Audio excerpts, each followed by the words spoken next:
नमस्कार, मैं Tulsiram SK books के यूट्यूब चैनल पर आप सभी का फिर से स्वागत करता हूं। हर बुधवार की तरह करंट अफेयर्स के 35 क्वेश्चंस फिर से लेके आए हैं आपके सामने। आज के जो ये 35 क्वेश्चंस लेके आए हैं, इनमें खेल से संबंधित 8 क्वेश्चन हैं, प्रमुख व्यक्ति और नियुक्ति से संबंधित 6 क्वेश्चन हैं, स्थान से 3 हैं, पुरस्कार से 4, अर्थशास्त्र से 1, रक्षा से 2, विज्ञान एवं प्रौद्योगिकी से 3, योजना से 1, दिवस से 1 और विविध 6। ये टोटल 35 क्वेश्चंस हैं आज के। चलिए देख लेते हैं ये 35 क्वेश्चंस कौन से हैं।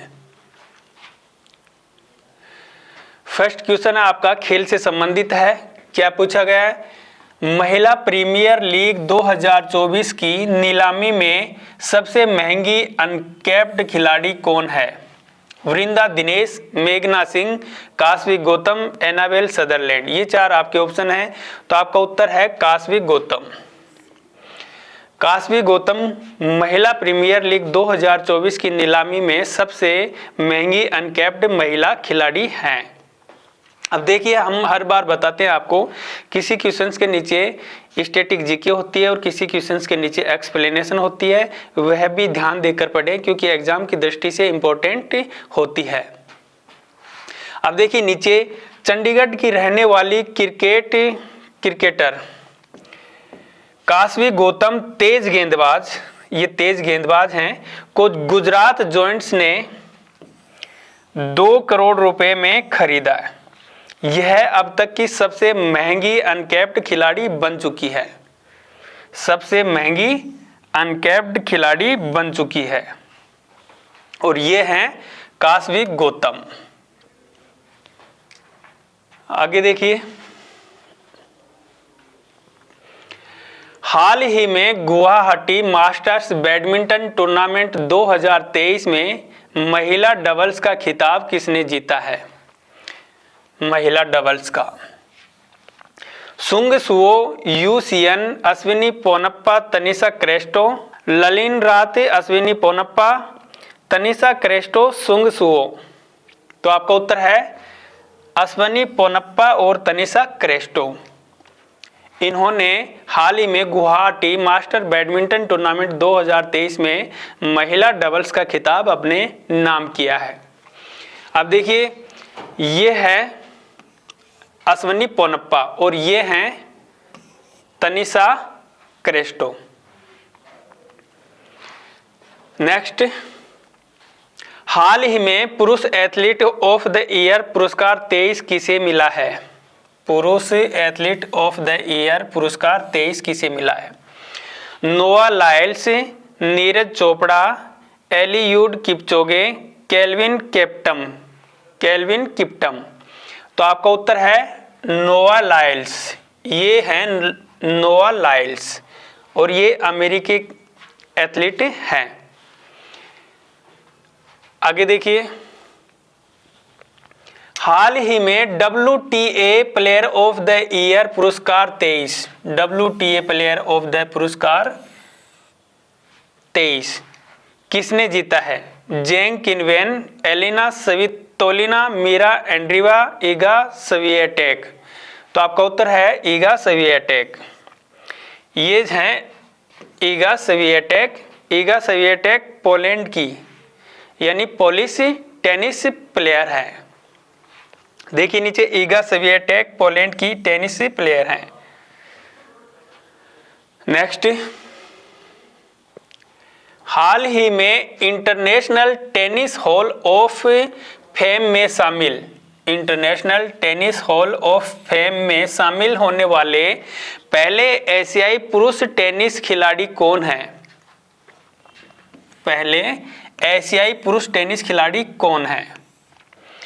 लिएंडर पेस, विजय अमृतराज, रोहन बोपन्ना, ए और बी दोनों। तो आपका उत्तर है ए और बी दोनों, यानी लिएंडर पेस और विजय अमृतराज। ये हैं लिएंडर पेस और ये हैं विजय अमृतराज। इन दोनों को हाल ही में international tennis hall of fame में शामिल किया गया है और यह पहले एशियाई पुरुष टेनिस खिलाड़ी हैं। नेक्स्ट, यूनाइटेड वर्ल्ड रेसलिंग ने वर्ष 2023 की उभरती हुई महिला स्टार के रूप में किसे नामित किया है? अंतिम पंघाल, विनेश फोगाट, बबीता कुमारी, साक्षी मलिक। तो आपका उत्तर है अंतिम पंघाल। ये हैं अंतिम पंघाल। इनको यूनाइटेड वर्ल्ड रेसलिंग ने वर्ष 2023 की उभरती हुई महिला स्टार के रूप में नामित किया है। आगे देखिए, हाल ही में बीसीसीआई द्वारा सेवानिवृत्त की गई नंबर 7 की जर्सी का संबंध किससे है? सचिन तेंदुलकर, महेंद्र सिंह धोनी, युवराज सिंह, आशीष नेहरा। तो आपका उत्तर है महेंद्र सिंह धोनी। ये है महेंद्र सिंह धोनी।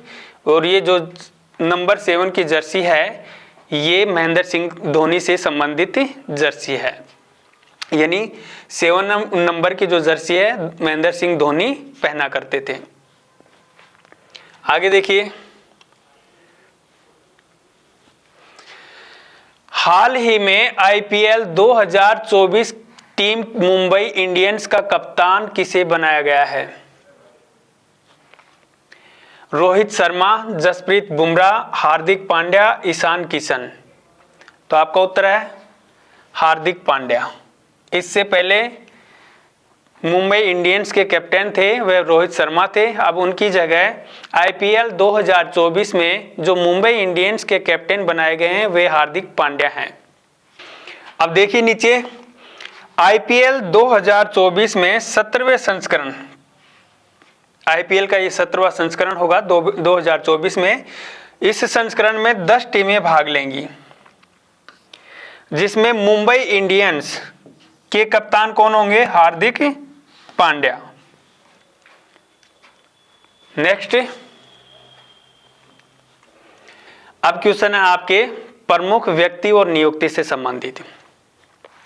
हाल ही में राजस्थान के मुख्यमंत्री पद पर किसे नियुक्त किया गया है? दिया कुमारी, प्रेमचंद बैरवा, भजनलाल शर्मा, अशोक गहलोत।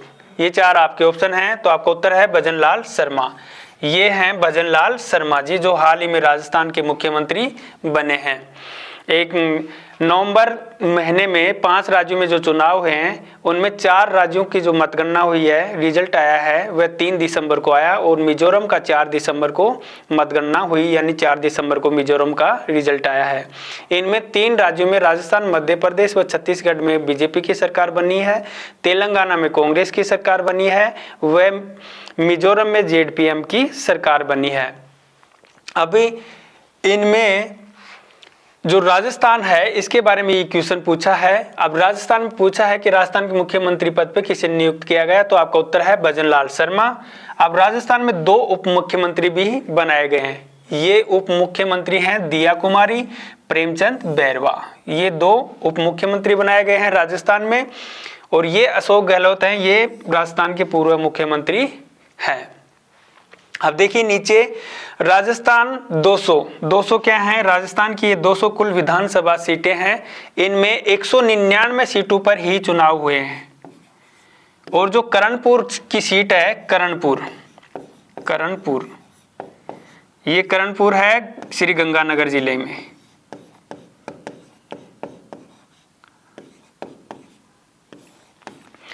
श्री गंगानगर जिले की करणपुर विधानसभा सीट है।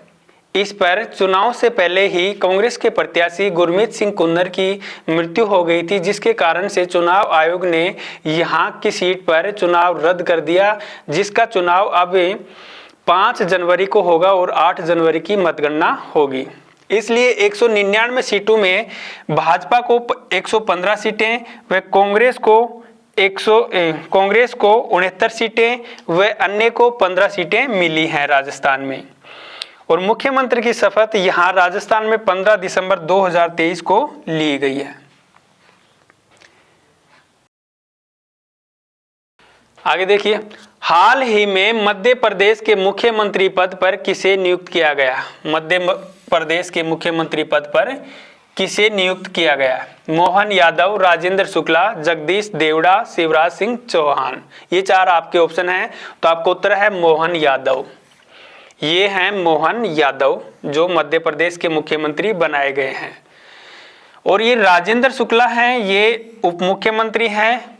और जगदीश देवड़ा हैं, ये भी उप मुख्यमंत्री हैं, जो हाल ही में मध्य प्रदेश के उप मुख्यमंत्री बनाए गए हैं। 2 बनाए गए हैं, इनमें राजेंद्र शुक्ला है और जगदीश देवड़ा। शिवराज सिंह चौहान हैं, ये मध्य प्रदेश के पूर्व मुख्यमंत्री हैं। अब देखिए नीचे, मध्य प्रदेश की कुल सीटें हैं 230। इनमें भाजपा को कितनी मिली हैं? 163 सीटें। और कांग्रेस को कितनी मिली हैं? 66 सीटें। अन्य को कितनी मिली हैं? 1 सीट। ये रिजल्ट है मध्य प्रदेश चुनाव का, जिनमें कांग्रेस, बीजेपी और अन्य को इस प्रकार से सीटें दी गई हैं, मिली हैं। मुख्यमंत्री की शपथ 13 दिसंबर 2023 को ली गई। मध्य प्रदेश में मुख्यमंत्री जी ने जो शपथ ली है वह 13 दिसंबर को ली है। आगे देखिए, हाल ही में छत्तीसगढ़ के मुख्यमंत्री पद पर किसे नियुक्त किया गया है? विष्णुदेव साय, विजय शर्मा, भूपेश बघेल, अरुण साव। ये 4 आपके ऑप्शन हैं, तो आपका उत्तर है विष्णुदेव साय। ये हैं विष्णुदेव साय जी, जिनको हाल ही में छत्तीसगढ़ के मुख्यमंत्री की शपथ ली है। और ये विजय शर्मा हैं, इनको छत्तीसगढ़ के उप मुख्यमंत्री बनाया गया है। भूपेश बघेल हैं, ये छत्तीसगढ़ के पूर्व मुख्यमंत्री हैं। अब देखिए नीचे, छत्तीसगढ़ 90। छत्तीसगढ़ में कुल सीटें कितनी हैं? 90। इनमें भाजपा को कितनी सीटें मिली हैं? 54। कांग्रेस को कितनी मिली हैं? 35। अन्य को कितनी सीटें मिली हैं? 1। और मुख्यमंत्री की शपथ यहाँ भी छत्तीसगढ़ में भी मध्य प्रदेश के दिन ही, यानी 13 दिसंबर को ही मध्य प्रदेश और 13 दिसंबर को ही छत्तीसगढ़ के मुख्यमंत्रियों ने शपथ ली है। आगे देखिए, हाल ही में तेलंगाना के मुख्यमंत्री पद पर किसे नियुक्त किया गया? रेवंत रेड्डी, भट्टी विक्रमार्क, के चंद्रशेखर राव, अरुण साव। तो आपका उत्तर है रेवंत रेड्डी। ये हैं रेवंत रेड्डी जी। और यहां तेलंगाना में भट्टी विक्रमार्क को उप मुख्यमंत्री बनाया गया है। और के चंद्रशेखर राव हैं, ये तेलंगाना के पूर्व मुख्यमंत्री हैं। अब देखिए नीचे, तेलंगाना 119। तेलंगाना में कुल विधानसभा सीटें हैं 119। इन 119 सीटों में से कांग्रेस को 64 सीटें मिली हैं और बीआरएस को 39 सीटें मिली हैं। भाजपा को 8 सीटें मिली हैं और एआईएमआईएम को 7 सीटें मिली हैं। वह अन्य को 1 सीट मिली है। यहाँ जो मुख्यमंत्री की शपथ हुई है ये 7 दिसंबर को ली गई है। 7 दिसंबर 2023 को ली गई है। आगे देखिए, हाल ही में मिजोरम के मुख्यमंत्री पद पर किसे नियुक्त किया गया है? लालदुहोमा, जोरामथंगा, ललथनहवला, लालडेंगा। ये आपके ऑप्शन हैं, तो आपका उत्तर है लालदुहोमा। ये हैं लालदुहोमा। ये हाल ही में मिजोरम के मुख्यमंत्री बने हैं। अब देखिए नीचे, मिजोरम 40। मिजोरम में कुल विधानसभा सीटें हैं 40। इसमें ये जो 40 सीटें हैं इनमें जोरम पीपुल्स मूवमेंट जेडपीएम को 27 सीटें मिली हैं और मिजो नेशनल फ्रंट एमएनएफ को 10 सीटें मिली हैं। भाजपा को 2 सीटें व कांग्रेस को 1 सीट मिली है मिजोरम में। यहाँ जो मुख्यमंत्री की शपथ है यहाँ 8 दिसंबर 2023 को ली गई है। मुख्यमंत्री की शपथ लालदुहोमा ने 8 दिसंबर 2023 को मुख्यमंत्री के रूप में शपथ ली है। आगे देखिए, पोलैंड का नया प्रधानमंत्री किसे चुना गया है? Donald tusk, Saima Wazed, David Cameron, Andry Rajoelina. तो आपका उत्तर है डोनाल्ड टस्क। इसको डोनाल्ड ट्रंप मत समझ लेना। डोनाल्ड ट्रंप अमेरिका के पूर्व राष्ट्रपति थे। यहाँ सिर्फ है पोलैंड का पूछा है तो यहाँ ये डोनाल्ड टस्क है, पोलैंड के प्रधानमंत्री चुना गया है डोनाल्ड टस्क को। आगे देखिए, ये है डोनाल्ड टस्क। आगे देखिए, अब क्वेश्चन है आपके स्थान से संबंधित हैं। Global partnership on artificial intelligence शिखर सम्मेलन 2023 कहाँ आयोजित किया गया है? सूरत, चंडीगढ़, नई दिल्ली, पुणे। ये चार आपके ऑप्शन में हैं, तो आपका उत्तर है New Delhi. Global partnership on artificial intelligence शिखर सम्मेलन 2023 का जो सम्मेलन हुआ है ये नई दिल्ली में किया गया है। ये 12 से 14 दिसंबर 2023 तक 3 दिन तक ये चला है और ये दिल्ली के भारत मंडपम में इसकी मेजबानी भारत के द्वारा की गई है। अब देखिए नीचे, global partnership on artificial intelligence GPAI के अध्यक्ष भारत ने 12 से 14 दिसंबर 2023 तक नई दिल्ली के भारत मंडपम में GPAI शिखर सम्मेलन की सफलतापूर्वक मेजबानी की है। आगे देखिए, हाल ही में दुनिया के सबसे बड़े कार्यालय ऑफिस डायमंड फोर्स का उद्घाटन कहाँ हुआ है? बीजिंग, न्यूयॉर्क, सूरत, टोक्यो। ये चार आपके ऑप्शन में हैं, तो आपका उत्तर है सूरत। 17 दिसंबर 2023 को दुनिया की सबसे बड़ी ऑफिस बिल्डिंग सूरत डायमंड बोर्स का उद्घाटन प्रधानमंत्री नरेंद्र मोदी ने किया। ये है सूरत डायमंड बोर्स, जो दुनिया की सबसे बड़ी ऑफिस बिल्डिंग बन गई है। आगे देखिए, और ये सूरत गुजरात में स्थित है। हाल ही में केंद्रीय मंत्री निर्मला सीतारमण ने कृष्णवेणी संगीता निर्जनम का उद्घाटन कहाँ किया है? तमिलनाडु, केरल, आंध्र प्रदेश, कर्नाटक। तो आपका उत्तर है आंध्र प्रदेश। केंद्रीय मंत्री निर्मला सीतारमण ने आंध्र प्रदेश के विजयवाड़ा में कृष्णवेणी संगीता निर्जनम का उद्घाटन किया। आगे देखिए, अब क्वेश्चन है आपके पुरस्कार से संबंधित है। 33वें व्यास सम्मान किसे प्रदान किया गया है? शिव शंकरी, निखिल डे, पुष्पा भारती, VR ललितांबिका। ये चार आपके ऑप्शन हैं, तो आपका उत्तर है पुष्पा भारती। ये जो व्यास सम्मान है ये साहित्यिक पुरस्कार है, यानी कि साहित्य के क्षेत्र में ये पुरस्कार दिया जाता है, जो प्रत्येक वर्ष यानी प्रति वर्ष के बिरला फाउंडेशन द्वारा दिया जाता है।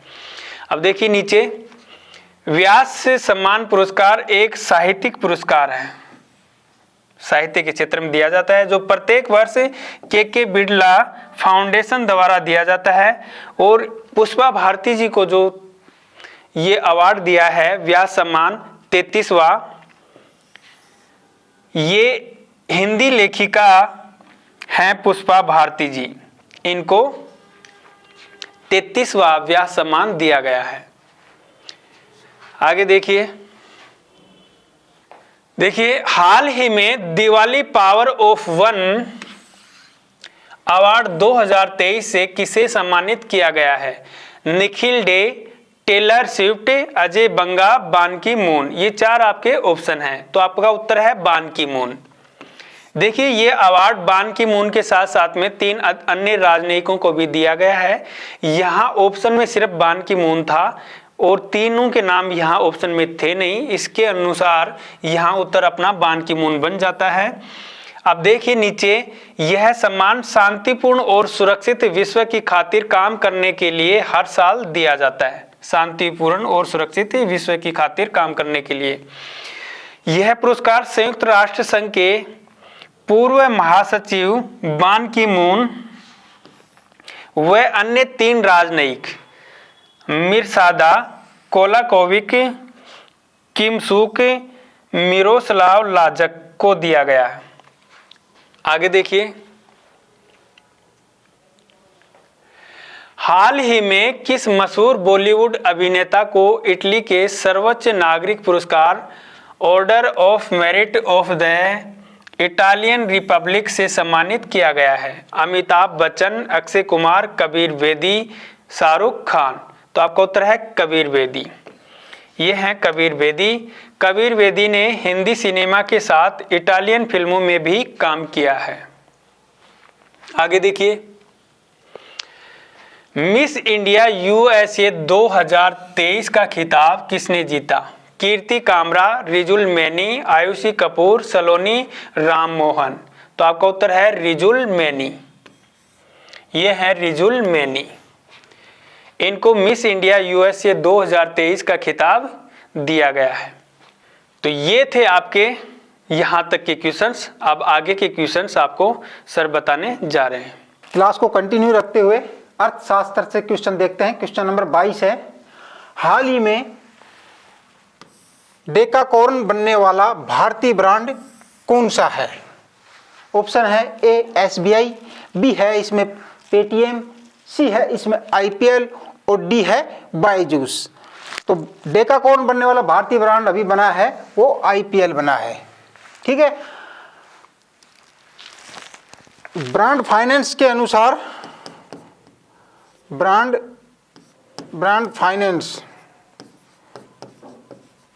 फाइनेंस की रिपोर्ट के अनुसार बात की जाए तो जो आईपीएल है उसकी जो ब्रांड वैल्यू है, उसकी ब्रांड वैल्यू में लगभग 28% का इजाफा हुआ है और इसकी जो ब्रांड वैल्यू है अभी 10.7 अरब डॉलर हो गया है। डेकाकॉर्न की बात की जाए, डेकाकॉर्न वह कंपनी, निजी कंपनी होती है जिसकी ब्रांड वैल्यू 10 अरब डॉलर से अधिक हो जाती है तो वो डेकाकॉर्न ब्रांड के अंतर्गत आ जाती है। तो डेकाकॉर्न जो भारतीय ब्रांड बना है वो अभी आईपीएल बना है। ठीक है, स्क्रीनशॉट लीजिए इसका। रक्षा से देखते हैं नेक्स्ट क्वेश्चन, हाल ही में भारतीय सेना ने कारगिल युद्ध की जीत के उपलक्ष्य में ऑनर रन का आयोजन कहाँ किया है? ऑप्शन है ए नई दिल्ली, बी है जम्मू कश्मीर, सी है इसमें उत्तराखंड और डी है सूरत। तो कहाँ किया है अभी ऑनर रन का उद्घाटन, शुरुआत, आयोजन नई दिल्ली में किया है। नई दिल्ली में पंडित जवाहरलाल नेहरू स्टेडियम में इसकी शुरुआत, इस ऑनर का आयोजन किया गया है। और इसका कारगिल युद्ध की बात की जाए तो ये मई से जुलाई 1999 को हुआ था और हर वर्ष 26 जुलाई को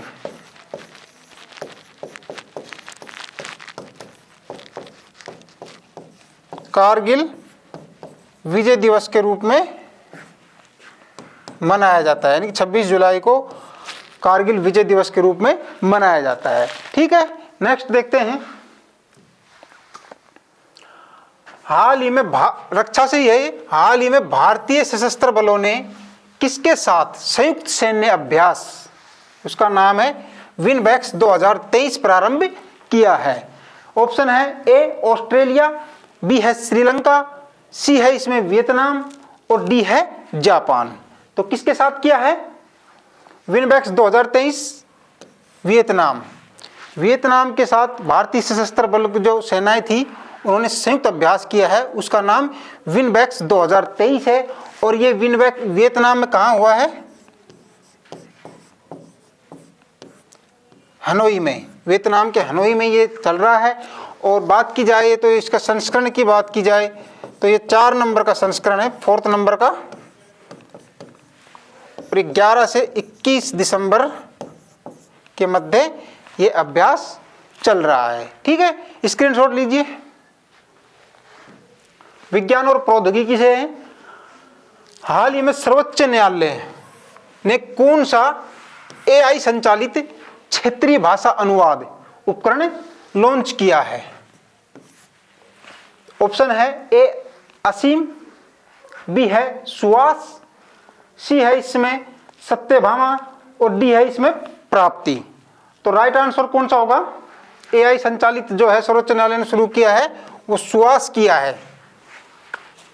ठीक है, इसकी बात की जाए, इसके फुल फॉर्म की बात की जाए सुआस की, तो सुप्रीम कोर्ट विधिक अनुवाद सॉफ्टवेयर, सुप्रीम कोर्ट विधिक अनुवाद सॉफ्टवेयर इसका फुल फॉर्म है। और इसकी बात की जाए ये जो एआई संचालित जो क्षेत्रीय भाषा अनुवाद उपकरण है, ये 11 लैंग्वेज यानी कि अंग्रेजी भाषा को 11 क्षेत्रीय भाषाओं में ये अभी ट्रांसफर कर रहा है।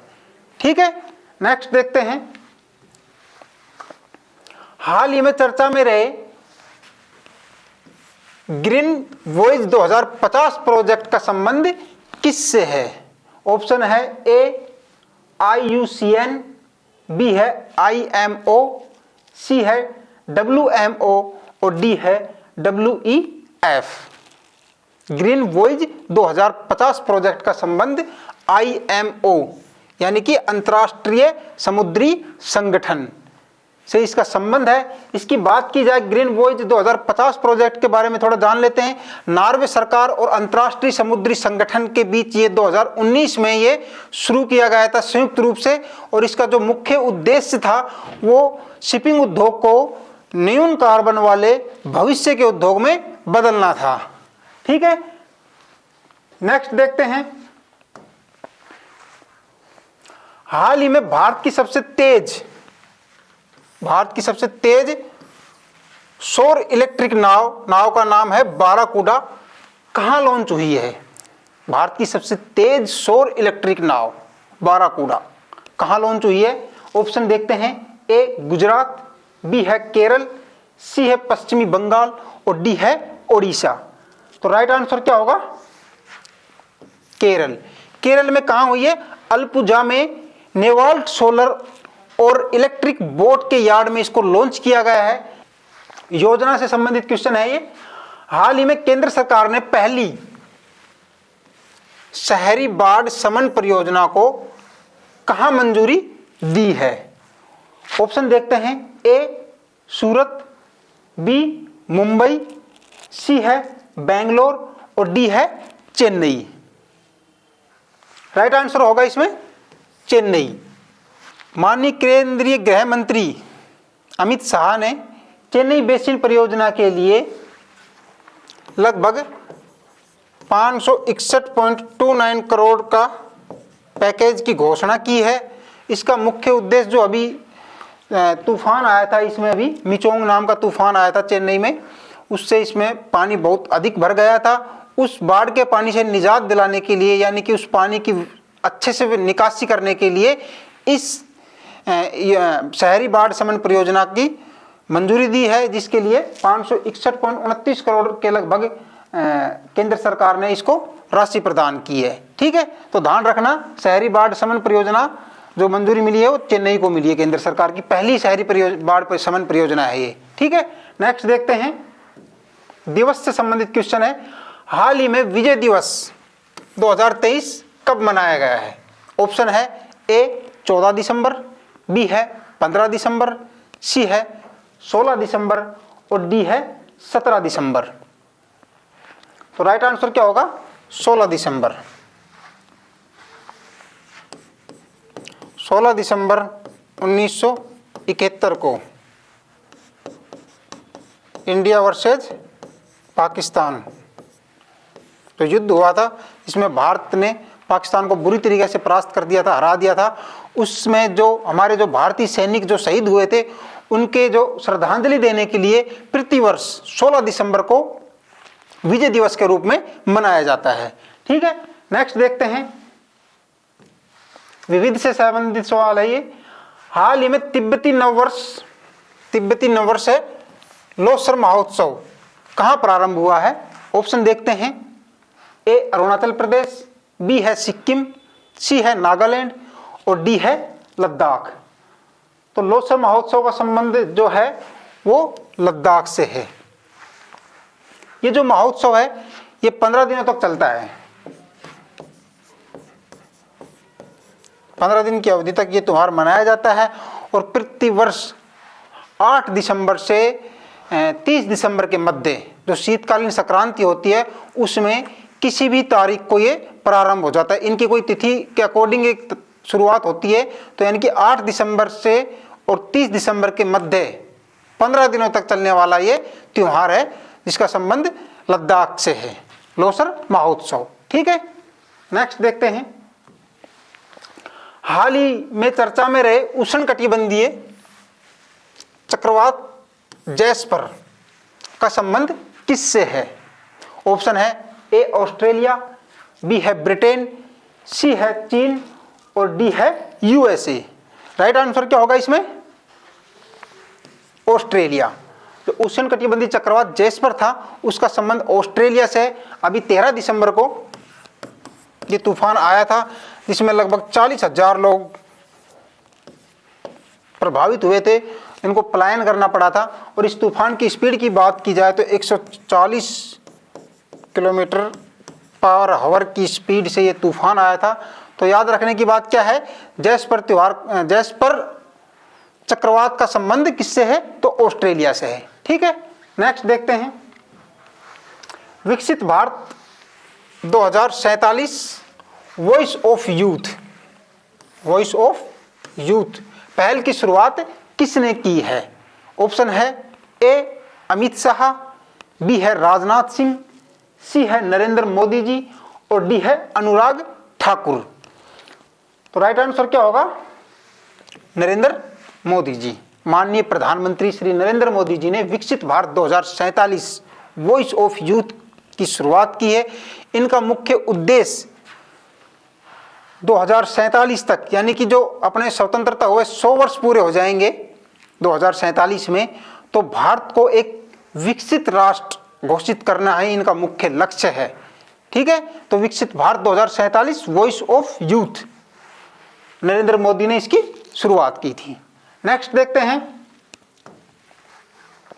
हाल ही में COP28 में global river citizen alliance, global cities alliance किसने लॉन्च किया है? ऑप्शन है ए ब्रिटेन, बी है भारत, सी है यूएसए और डी है यूएई। किसने लॉन्च किया है इसको? भारत ने। भारत के जल संसाधन मंत्रालय ने इसको COP28 जो सम्मेलन चल रहा था यूएई में चल रहा था। यूएई में कहाँ चल रहा था? दुबई में। COP28 जो था कि यूएई की दुबई में चल रहा था, वहाँ पर जल संसाधन मंत्रालय ने भारत की तरफ से ग्लोबल रिवर सिटीज अलायंस कार्यक्रम था, इसको लॉन्च किया था। ठीक है, नेक्स्ट देखते हैं। हाल ही में महिलाओं के लिए नारी शक्ति बचत खाता किसने लॉन्च किया है? बैंक का नाम पूछा जा रहा है। नारी शक्ति बचत खाता किस बैंक ने लॉन्च किया है? ऑप्शन है ए पंजाब नेशनल बैंक, बी है बैंक ऑफ इंडिया, सी है बैंक ऑफ बड़ौदा और डी है केनरा बैंक। किसने किया है? Bank of India, BOI। Bank of India ने नारी शक्ति बचत खाता जो महिलाओं के लिए था, 18+ एज की जो महिलाओं के लिए ये बचत खाता लॉन्च किया है। इसमें काफ़ी बेनिफिट्स मिलेगा महिलाओं को। ठीक है, तो नारी शक्ति बचत खाता का संबंध बैंक ऑफ इंडिया से है। ओके, अंतिम सवाल देखते हैं आज का। हाल ही में संयुक्त राष्ट्र ड्रग्स और अपराध कार्यालय के अनुसार वर्ष 2023 में विश्व का शीर्ष अफीम उत्पादक कौन है? यानी कि सर्वाधिक अफीम का उत्पादन कौन सा देश करता है?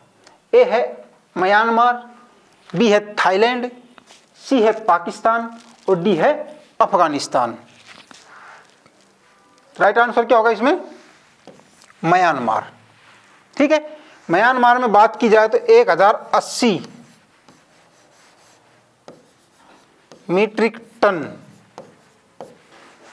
2023 में अफीम का जो उत्पादन हुआ है वो 1080 मीट्रिक टन अफीम का उत्पादन किया है। इसके अलावा बात की जाए अफगानिस्तान की तो इससे पहले अफगानिस्तान नंबर 1 पर था, लेकिन अब इसमें तालिबानी शासन होने के कारण इसमें लगभग -95% की कमी आई है। इसलिए 1 नंबर पर जो अफीम का उत्पादन कर रहा है वो म्यांमार है। ठीक है, धन्यवाद दोस्तों। कैसे लगी आपको आज की क्लास, कमेंट करके बताना है। हमारे चैनल को सब्सक्राइब करें, वीडियो को लाइक करें। मिलते हैं नेक्स्ट बुधवार को, जिसमें हम आपके लिए 35 क्वेश्चंस लेके आते हैं करंट अफेयर के। धन्यवाद।